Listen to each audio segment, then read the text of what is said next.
अलिफ अंदर कलमा कल कल करदा, इश्क सिखाया कलमा हो। 14 तबक कलमे दे अंदर, कुरान किताबां इल्मा हो। कानी कप के कलम बनावन, लिख न सकिन कलमा हो।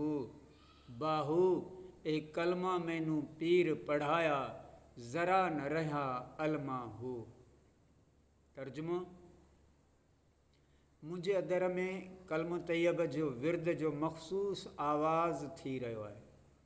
मूंखे इश्क ई तौहीद व रिसालत जो कलमो सेखारियो आहे।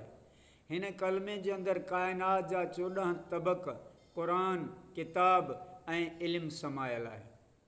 दुनिया जा आलिम काना कपे कलम ठाहे शरहूं लिखंदा पई रहिया आहिनि, लेकिन उन्हनि जा कलमा तैयबा जो शरह लिखी न सघिया आहिनि।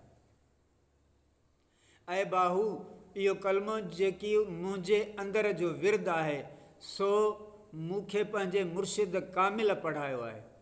इन करे मुंहिंजे अंदर में ज़रे बराबर बि ग़म न रहियो आहे। सुभान अल्लाह।